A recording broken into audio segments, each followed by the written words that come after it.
ஓம் come கணபதாய நமக. ஓம் நமச்சிவாய நமக. ஓம் நமோ நாராயணாய நமக. அனைவருக்கும் அன்பான வணக்கங்கள். நான் உங்கள் ராஜி. செல்வ செழிப்போடு இருக்கணும், ஐஸ்வர்யத்தோடு இருக்கணும், என்றென்றும் நம் செல்வம் நம் இல்லத்தில் நிலைத்து இருக்கணும், லக்ஷ்மி கடாட்சகம் நிறைந்து இருக்கணும், பண வரவு நம்ம கைகளில் நல்ல முறையில் இருக்கணும் அப்படின்னா அன்னை மகாலட்சுமியை நம்ம தொடர்ந்து வழிபாடு செய்யணும். அவங்களுக்கு உரிய பூஜைகளை நம்ம முறையாக செய்கிறப்ப நிச்சயமாக நமக்கு நல்ல பலன் கிடைக்குங்க. வியாழக்கிழமை நாள் அல்லது வெள்ளிக்கிழமை நாள், மாதத்தின் முதல் நாள், இந்த நாட்களில் இந்த தீபமேற்று நீங்கள் வழிபாடு செஞ்சீங்க அப்படின்னா நிச்சயமாக கைமேல் பலன் கிடைக்குங்க. குபேரருக்கும் அன்னை மகாலட்சுமிக்கும் செல்வங்களை வாரி கொடுத்தவர். அன்னை மகாலட்சுமியை செல்வங்களுக்கெல்லாம் தலைவியாக்கியவர். குபேரருக்கு குபேரர் என்ற பட்டத்தை கொடுத்தவர் சிவபெருமான். சிவபெருமான வழிபாடு செய்தாலே நமக்கு செல்வ செழிப்பு அதிகரிக்குங்க. சிவபெருமான வழிபாடு செஞ்சுட்டு மகாலட்சுமி தாயாரையும் வழிபாடு செஞ்சுட்டு குபேரரையும் நாம் வழிபாடு செய்கிறப்ப நமக்கு செல்வ செழிப்பு என்றென்றும் நிரந்தரமாக நம்ம இல்லத்தில் இருக்கும்.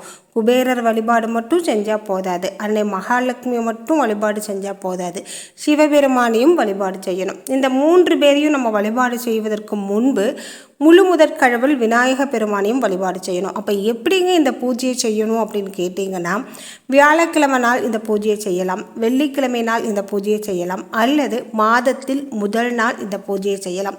எளிமையான பூஜை தாங்க, ரொம்ப அதிக நேரமெல்லாம் எடுக்காது. விநாயக பெருமானுக்கு ஒரு விளக்கு ஏற்றி வைத்து வழிபாடு செய்யுங்க. விநாயக பெருமானுக்கு என்று தனியாக ஒரு விளக்கு ஏற்றி வைத்து வழிபாடு செய்யுங்க. வீட்டில் சிவபெருமான் திருவுரு வச்சுருந்தீங்க, சிவலிங்கம் வச்சுருந்தீங்க அப்படின்னா அந்த சிவபெருமான் படத்திற்கு ஒரு விளக்கேற்றி வைத்து சிவபெருமானுடைய நாமங்களை 5 முறை அல்லது 6 முறை சொல்லி வழிபாடு செய்யுங்க. அன்னை மகாலட்சுமிக்கு நெய் விளக்கு ஏற்றி வைங்க. அன்னை மகாலட்சுமிக்கு ஒரு சிறிய அகல் விளக்கு அல்லது வெள்ளி விளக்கில் நெய் ஊற்றி தீபம் ஏற்றி வச்சுட்டு ஓம் த்ரீம் மகாலட்சுமியை நமக என்ற மந்திரத்தை சொல்லி வழிபாடு செய்யுங்க. இன்றைய நாள் பார்த்திங்கன்னா சஷ்டி திதி. சஷ்டி திதியில் 6 அகல் விளக்கு ஏற்றி வைத்து வழிபாடு செய்வது ரொம்பவுமே நல்லதுங்க. என்றெல்லாம் சஷ்டி திதி வருதோ, முருகப்பெருமானை நீங்கள் எப்பெல்லாம் வழிபாடு செய்கிறீங்களோ அன்றைய நாளில் முருகப்பெருமானுக்கு 6 அகல் விளக்கு ஏற்றி வைத்து வழிபாடு செய்யுங்க. 6 அகல் விளக்கு ஏற்றி வைத்து ஆறுமுகனை நாம் வழிபாடு செய்தால் வாழ்வில் ஏறுமுகமாக இருக்கும் அப்படிங்கிறது ஆன்மீக சான்றோர் வாக்கு. அதனால் 6 விளக்கு ஏற்றி வைத்து வழிபாடு செஞ்சீங்க அப்படின்னா ஆறுமுகனின் அருளால் வாழ்வில் ஏறுமுகம் கிடைக்கும். சென்ற இடமெல்லாம் வெற்றி கிடைக்கும். வெற்றி வேலனை நம்ம வழிபாடு செய்தால் நம்ம வாழ்க்கையில் எல்லாமே நமக்கு வெற்றியாகத்தாங்க இருக்கும். முருகப்பெருமானை நீங்கள் வழிபாடு செய்கிறப்பவெல்லாம் 6 அகல் விளக்கு ஏற்றி வைத்து தான் வழிபாடு செய்யணும். இந்த 6 அகல் விளக்கும் செவ்வாய்க்கிழமை நாள் ஏற்றி வைக்கலாம், கிருத்திகை நட்சத்திரம் சஷ்டி திதியில் ஏற்றி வைக்கலாம், பௌர்ணமி அமாவாசை நாட்களில் ஏற்றி வைக்கலாம். இந்த நாட்கள் எல்லாம் ஏற்றி வைத்து முருகப்பெருமானை வழிபாடு செஞ்சீங்க அப்படின்னா முருகனின் அருள் உங்களுக்கு பரிபூர்ணமாக கிடைக்கும். செவ்வாயின் அதிபதியான முருகப்பெருமான 6 அகல் விளக்கு ஏற்றி வைத்து வழிபாடு செய்தீங்க அப்படின்னா சொந்த வீடு சொந்த நிலம் வாங்கும் யோகம் கிடைக்குங்க. அன்னை மகாலட்சுமியை நம்ம மாதத்தின் முதல் நாள் வெள்ளிக்கிழமை வியாழக்கிழமைகளில் வழிபாடு செய்கிறப்ப எப்படி வழிபாடு செய்யணும், அதற்கு அந்த பூஜையை நம்ம எப்படி செய்யணும் எளிமையான முறையில் அப்படிங்கிறத பார்க்கலாம்.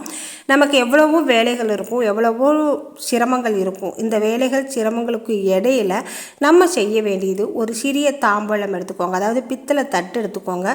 அந்த பித்தளை தட்டை நல்லா கழுவி தொடச்சிட்டு பித்தளை தட்டில் ஓம் என்ற வார்த்தையை எழுதிட்டு பச்சரிசி நெய் மஞ்சள் இந்த 3ம் கலந்த அச்சதையை போடுங்க. அதாவது சிறிதளவு போட்டால் போதும்.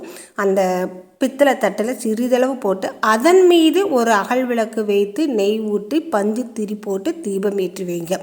இந்த தீபம் பார்த்தீங்கன்னா அன்னை மகாலட்சுமியின் அம்சம்.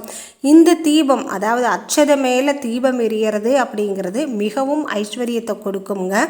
நம்பிக்கையோடு ஒரு முறை நீங்கள் ஏற்றி பாருங்கள். இன்றைக்கி மாதத்தின் முதல் நாள், இன்றைய மாலை நீங்கள் இந்த தீபம் ஏற்றலாம். இன்றைக்கி நீங்கள் ஏற்றலை, நீங்கள் இந்த பதிவை பார்க்கலை அப்படின்னா வருகிற வெள்ளிக்கிழமையில் இந்த தீபம் ஏற்றலாம். அன்னை மகாலட்சுமியை வழிபாடு செய்கிறப்பவெல்லாம் நம்ம ஒரு தாம்பூலம் எடுத்து, அதாவது பித்தளை தட்டில் அச்சதை போட்டு தீபம் ஏற்றி வழிபாடு செஞ்சோம் அப்படின்னா அன்னை மகாலட்சுமியின் அம்சமான இந்த தீபம் நம்மளுடைய வாழ்வில் எல்லா விதமான செல்வங்களையும் கொடுக்குங்க.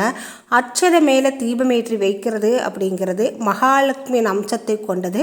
அன்னை மகாலட்சுமி நம்ம இல்லத்தில் நிரந்தரமாக இருக்க வைப்பதற்கான ஒரு அற்புதமான வழிபாடு அப்படின்னே சொல்லலாம்.